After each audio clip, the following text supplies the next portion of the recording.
monsieur, bonsoir et merci de nous rejoindre pour ce point de l'actualité. Le président algérien Abdelmadjid Tebboune a présidé ce lundi l'ouverture de la nouvelle année judiciaire. À cette occasion et lors de son allocution, le président Tebboune a appelé tous les hommes libres du monde, les instances compétentes et les organisations internationales de défense des droits de l'homme à intenter une action judiciaire contre l'entité sioniste devant la Cour pénale internationale.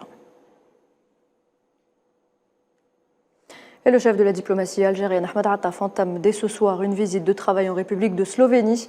Cette visite s'inscrit dans le cadre des efforts conjoints visant à renforcer les relations bilatérales, notamment dans le cadre de l'activation de l'échange de représentations diplomatiques par l'ouverture de 2 ambassades dans les capitales des 2 pays et l'exploration de nouveaux horizons de coopération algéro-slovène dans de nombreux domaines.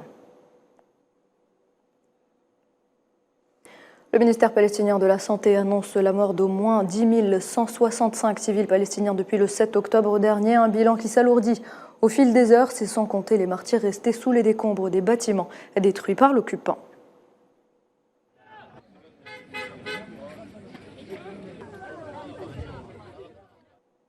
Et alors que les blessés continuent d'affluer vers l'hôpital Al-Shifa à Gaza, l'armée sioniste réaffirme une fois de plus sa politique destructrice.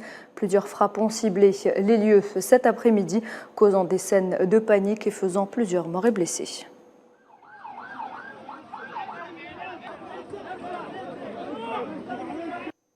A noter également que des dizaines de civils palestiniens ont été assassinés au 31e jour de cette agression sioniste et plusieurs autres ont été blessés lors de différents bombardements qui ont ciblé la bande de Gaza.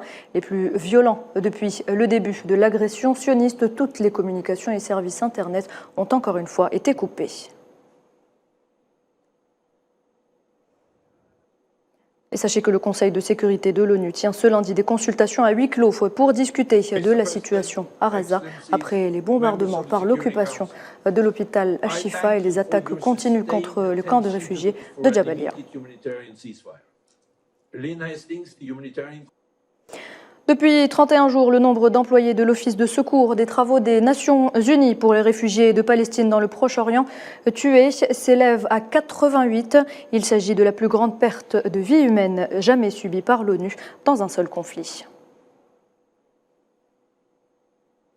Et les forces de l'occupation sioniste ont arrêté ce lundi à l'aube Ahad Tamimi dans la ville de Nabi Saleh, à l'ouest de Ramallah en Cisjordanie occupée. La jeune femme qui a été arrêtée pour une publication Instagram représente pour les Palestiniens et leur soutien à travers le monde une icône de la lutte contre l'occupation.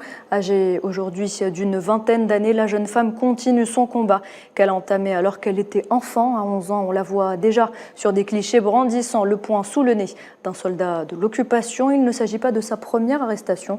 En 2017, Ahad Tamimi avait été emprisonné pendant 8 mois.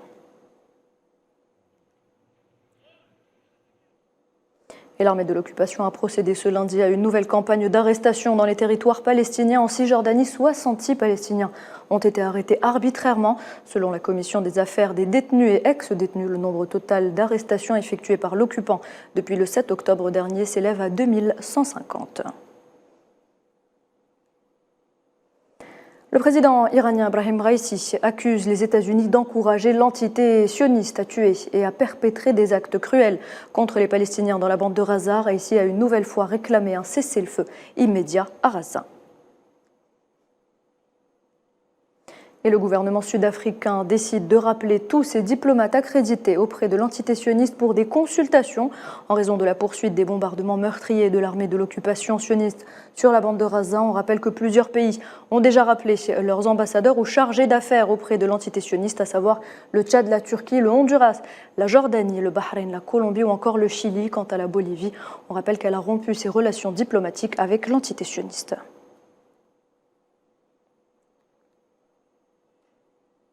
Et voilà, c'est la fin de ce point de l'actualité. Merci de l'avoir suivi. Je vous retrouve à 18h30 pour le journal de la rédaction.